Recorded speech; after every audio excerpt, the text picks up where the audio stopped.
Well, hey, Diet Disruptors. Carrie here, and I am excited for another episode of Live with Disruptive Nutrition. And this whole month, we have Coach Nicole working with us. Yay! Well, hopefully you're here all month. Right now, it's Labor Day, so it's actually pretty simple for you because Nicole's an educator, and so she has to educate all day. But today you were able to do this, but hopefully you'll be able to join us for the coming weeks, right? We'll Fingers crossed. We'll see. But I love that you are an educator, a full-time educator, and that's one of the reasons why you're such a great coach, because you're just got a teacher brain, but also that you just feel so passionate about what we teach that you're like, I gotta coach other people too, right? That's exactly it. I mean, the whole purpose of going into education, educators will tell you, it's so that you can teach other people how to do things, not just give them the answers, not just put it in their faces and say, here, this is what you need to do, but it's to give them the tools that are necessary to do it eventually without somebody's support on their own. So, exactly. Yeah. And that's the whole model that we have, right? Like when people join our 4 weeks to wellness lifestyle launch, it's really about we're teaching them, we're the experts and kind of really showing them. And by the end, they've got this and they can really do this on their own. But we're there, you're there, especially one-on-one, just like troubleshooting, teaching. And then we say we're teaching them how to fish, right? Instead of fishing for them, which is awesome. All right. So speaking of fishing, so all month, our whole theme this month is debunking myths. And I really thought about this theme because every time somebody joins our Diet Disruptor Squad Facebook group, we ask the question, what's your number one nutritional challenge? And so many times people just tell us things where we're like, but that's not even true. Like it's a challenge for you to do, but it's not even something you should be doing. Right? Right. Yeah. So we are going to dig into that. Like last week, Coach Deb and I talked about carbs, and so many people are like, we shouldn't have carbs, right? So we're going to talk about a bunch of things all month long. But this week, we are going to dig into the myth about fasting. It makes me cringe and there's so many people, because that's like the thing to do right now. So trendy. Intermittent fasting. And it just makes me cringe when I hear people say that. Well, let's start with this. Okay. There are 3 questions that we always want to ask before starting any nutritional approach. Okay. And this is what I always tell people. Do you know what the first one is, Nicole? Is it research-based? There you go. Is it based in science? Now, intermittent fasting, all programs really are based in science. If you are depriving yourself of food, your body is going to react in a certain way. That always happens, right? So is intermittent fasting based in science? It is, right? But there's 2 other questions that I feel like I could never say yes to. Do you know what the other questions are? Is it sustainable? Yeah. Can you do it for the rest of your life?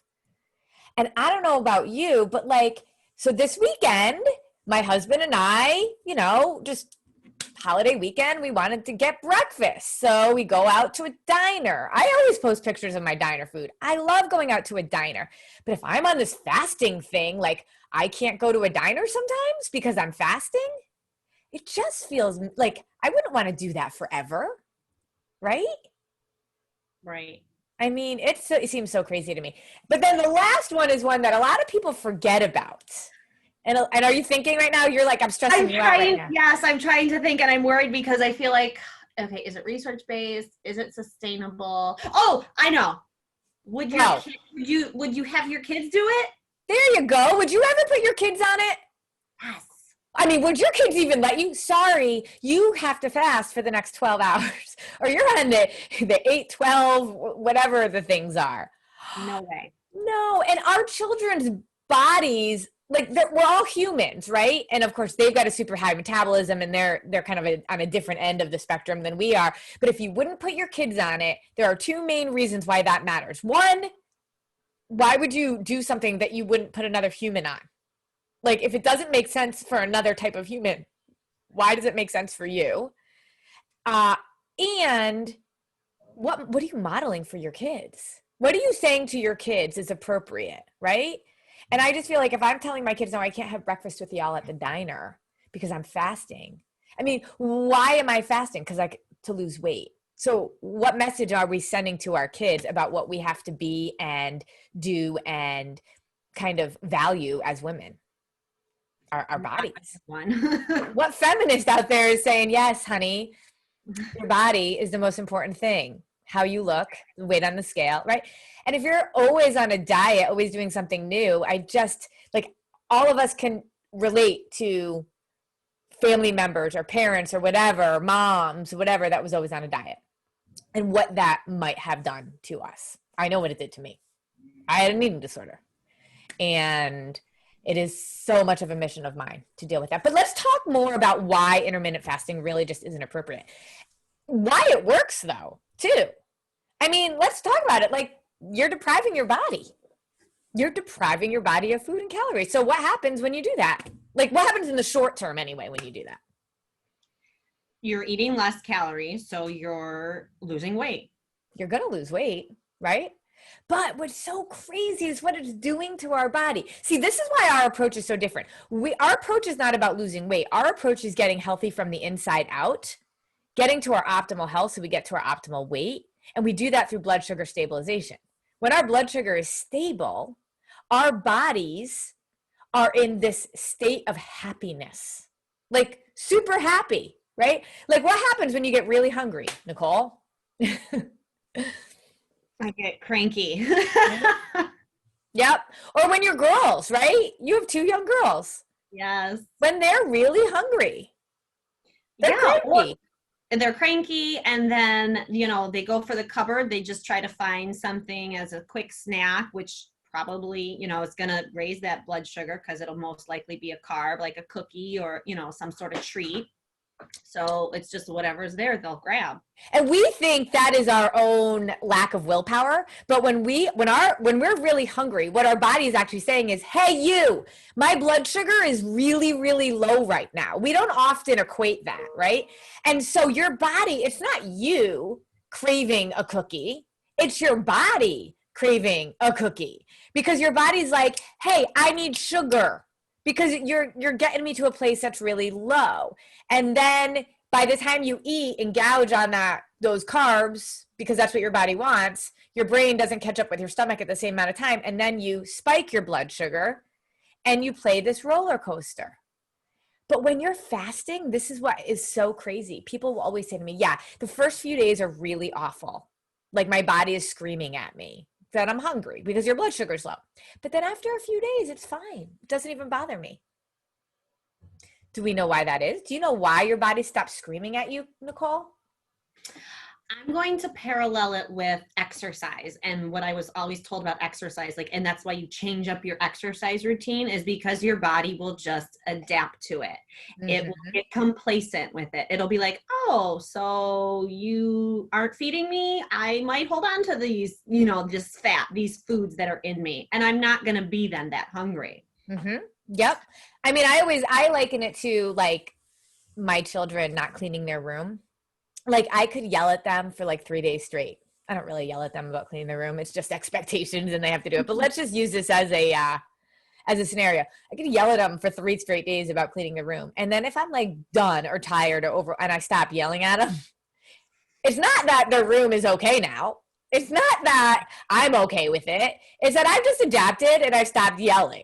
And that's what your body does. Your body actually, its sole purpose is to balance its blood sugar. So if you're not going to balance it with food, it will try to balance it on its own. It wants you to balance it with food. That's why it's yelling at you. Hey, you, my blood sugar's low, feed me. But when you don't feed it, it's like, right, fine, whatever, I'll do it myself. And they goes and starts to pull nutrients, just like you said, from what's already in your body, which is actually located, most nutrient dense fat is located in your muscles. And so that's not where you want fat to be taken from. You need your fat in your muscles. That's what gives us mobility and power and energy and all of that. We want the stored fat to go away, but not the fat in our muscles. That will damage us forever.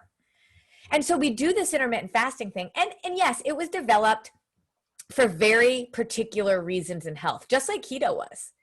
But yeah, people saw weight loss, and yet they then took it as this trendy diet thing. but it's not what our bodies need for the long term. And I just keep, it kind of drives me crazy. So the other day we have an Instagram, somebody that helps us with our Instagram page. And I was talking to her, and she literally just started. So this is one of our very first conversations. And she's like, wait, so I'm not supposed to fast? I go, oh my gosh, girl, no. She's like, oh my gosh, I am so hungry right now. And all I do is I wait till noon and I just keep drinking coffee because I keep thinking, oh, it's all right. Drink water, drink coffee, survive it. And I'm like, that sounds normal and satisfying to you? Like, our whole motto is simple, sustainable, and satisfying. That to me is miserable. And she said she's been doing this for like weeks. Her body's still yelling at her. She's young and she's got a high metabolism. And I'm like, what are you doing? She goes, all I want to do, there's coffee cake over there, and all I want to do is eat the whole thing. But I never have that craving to eat a whole coffee cake. Yeah, no. Because my blood sugar is stable all the time. I don't need it. All right. So instead of intermittent fasting, Nicole, what is a much better way? And the thing is, you won't hear about this in intermittent fasting or keto or any of it because the concept of blood sugar stabilization isn't the approach. It's weight loss. Right. Weight loss comes with blood sugar stabilization. Your body turns into a fat burning machine the longer you do this, and it is a long-term solution. But what is it that we're supposed to be doing? How do we balance our blood sugar? We balance our blood sugar, diet disruptors, by eating a protein, fat, and carb every 3 to 4 hours. So we're constantly giving our body what it needs to work at its maximum capacity and be the best for us. It's so powerful and so much more satisfying. Oh my gosh. And what's so amazing is that, like, so the carbs we need, and then we talked about this last week, and we talked about protein and we talked about fat. So if you want to get into the protein, fats, and carbs, go look at our old live episodes, but you could also go to our blog and search protein, search fat, search carbs. We have all of that in there. But there is this magic formula when you put a protein and a fat and a carb together that your body just loves. Those are the 3 macronutrients. When we give ourselves the 3 macronutrients, and we have to understand what protein is. Protein is not peanut butter. Protein is not almond butter. But when we understand what protein is, and we do a protein, fat, and carb in the right combinations, in the right frequency, in the right portions, our bodies live in this state of happiness. It's called eating in threes. Mark McDonald developed it. Mark McDonald is a good friend of mine, somebody that I'm partnering with and I'm very excited about. And he has been doing this for 20 years. This isn't like a trend. This is pure science. And so let's go to those questions again. You're eating a protein, fat, and carb every 3 to 4 hours. A lot of times I'll throw in a protein shake or a protein bar. It makes it super easy, right? You're like a busy working mom. If you didn't have those meal replacements, right? It'd be hard. Yeah. But really, you're only eating 3 meals a day if you really think about you're supplementing the other ones with some quick protein shakes and stuff. But let's go back to those 3 questions. One, is it based in science? We've known about blood sugar stabilization for years and years and years, but it is a permanent approach to weight loss. And so you don't hear about that in the trendy diet world because the diet world wants you coming back. Every time you do something that works in the short term, but ends up slowing down your metabolism, which is what intermittent fasting does, you're going to come back for something else. And that's what they want you to do. Okay, so it's based in science for sure. We have tons of blogs about the science of PFC. And, can you do it for the rest of your life? Do you think you can do this forever? I am going to do this forever. Yes, I could totally do this forever. I could never just eat an apple anymore. No, it is. It's weird. Like it's like I have retrained officially my body of like thinking, no, you can't just eat an apple. No, you can't eat that. Like it's not going to work. You're not going to feel satisfied.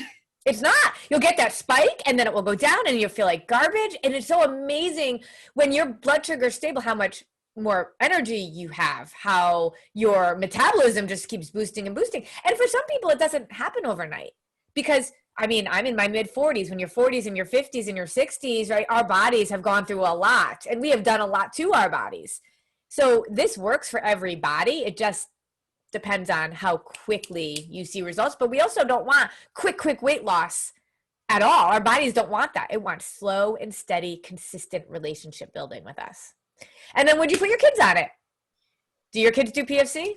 I already have started. My daughter, my 5-year-old, she goes, Mom, is this a protein? Do I have a fat with this? Or what is it's the cutest thing. So yes, I have started. We're doing it with my children. Think about it, because like the very first time you did our 4 weeks to wellness, you were asking those same questions.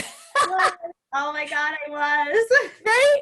Like, I mean, for a 5-year-old to be able to recognize what proteins and fats and carbs are, even if they're not, I don't even consider saying you're going to worry about portions and all that, but it's just in order for us to be healthy and strong, we need to be eating as healthy and correct as possible. And so I want my kids to see me eating. I want them to see me making good choices with the healthy food I'm eating. So I say to them, I can get to my optimal health. I never tell them I'm worried about my weight. But if I get to my optimal health, I know my body will bring me to where it's supposed to be. It'll do the things that you always wanted those diets to do, but never did, because you were depriving your body. You were putting at a deficit. As soon as you put anything at a deficit, it's not going to work. Since when was a deficit a good thing? Right. And that's what fasting is. It's totally putting yourself at a deficit. So one of the ways we try to do lots of things at Disruptive Nutrition to make this lifestyle easier. And I always say, wherever you are in your journey, we are there for you. So if, you know, the Diet Disruptor Squad is working for you, it's our free group. We love to have people in here, and that's awesome. We put content out every week, right? But we also have resources for people that want to kind of take it to the next level. Our most comprehensive resource is our 4 weeks to wellness lifestyle launch. We offer it a few times a year. And it is just such a powerful way to work with a coach like Nicole and to literally in 4 weeks get it all figured out. Can you imagine? I mean, after like 40 years of not being able to figure it out, to know that in 4 weeks, not only are you going to know it, but you're going to have lived it and you're going to see the impact of it. That's amazing. But we also have a lot of other kind of resources and stuff. And my favorite one is our newest one is our recipe subscription. I mean, I literally, Nicole, you know, I take pictures and send to you all the time of like me cooking in the kitchen, and I'll like grab a recipe sometimes from healthy magazines and stuff like that and see like how bad, like it might be healthy and clean, but the fat content might be like 10 times what we should be eating in a meal. It's so crazy. Or carb content is through the roof. Or, you know, just so I like deconstruct the recipes, rebuild them. I make my kids try to cook them so that I can see if they're easy enough. And then the real test is whether or not my husband can cook it. Because if he can cook it, then I know it's easy. But they're all balanced. A lot of people don't truly understand the balance. And when you go through our 4 weeks to wellness lifestyle launch, or even our mini course, our PFC mini course, you definitely understand the balance more. But it's hard to necessarily be able to just figure it out on your own. So these recipes actually will give you a really, like, you just blindly follow it. It's sort of like the opposite of what we were talking about, like teaching people how to fish. This is us helping you just fish. It is. And I literally sat down this morning. I'm a day late because, again, just with everything with school and trying, I'm like, oh, crap, I'm actually doing the 4 weeks to wellness again, this launch. Oh, yeah. And I sat down with my recipes and I made my grocery list from it. I'm like, okay, you know what? I'm having this for dinner, this for dinner, this for dinner. And I just wrote down. And you don't have to adjust anything to figure out what your PFC balance is going to be, because it's all right there. And the grocery list is done. Yeah. So we love it. So I work really hard to get those recipes together, but I really kind of do it for myself too. And I just hope that, I mean, it's amazing what I think, how they come out, where we can have really satisfying PFC meals that the whole family loves. And we're talking like, we have spaghetti some nights, lasagna, right? And like other kind of amazing meals. And so like I'm working on fall recipes right now, and they're really, really good. So I'm very excited. So my kids, I want to just tell you, so we have a rule in the house. You know, you don't have to eat everything on your plate, but you do have to try and take one bite of everything. Okay. I have for the longest time not been able to get like peppers or beans for my girls. They just don't like them. One of your, I think it's the 5-bean chili. Yeah. This year when we tried it, that was the first time they ate peppers and beans in something, and they eat it now all the time. Oh my gosh. That is amazing. Yeah. As a mom, it's like, oh my gosh, I was so excited that they were eating beans. And you know, I think I talk to a lot of parents a lot. They're like, my kids just won't eat X, Y, and Z. And I think, so I know that my taste buds changed as I get healthier and stronger. I know I actually crave certain things that seem like crazy, like salads, Right. kale. Like I love a good kale salad. In the membership group, I'm always posting my big salads that I like to make, which is so kind of funny. But when our kids can be exposed to more and more of these kinds of recipes, it's amazing how their taste buds will change too. Yeah, of course they're going to want the mac and cheese and the chocolate chip cookies, and Right. fine. But if we keep exposing them to these other recipes, it's amazing. But all of my recipes are kid tested too, so they have Yeah. to be. And you guys all get them in advance, and I'm like, make sure you have your kids try them. So disruptyournutrition.com/recipes will get you the recipe subscription, and you'll get this month's recipes plus I do a tutorial for you all about the recipes, what I did to come up with them, tips and hints in the kitchen about how to make them easy and really tasty. So that is it for today. Next week, we're going to debunk more myths. I'm excited about it. Are you? I am very excited. I really hope you're going to be able to be there. I know. We're gonna make it happen. All right. Sounds good, because you'll be back in school. Well, yeah, I'm gonna virtually. Virtually, yes, virtually. Oh. I know. Crazy times, Coach Nicole. All right. Thank you guys so much. Comment below on what you took away and any questions you have, and we'll talk to you later. Bye. Bye.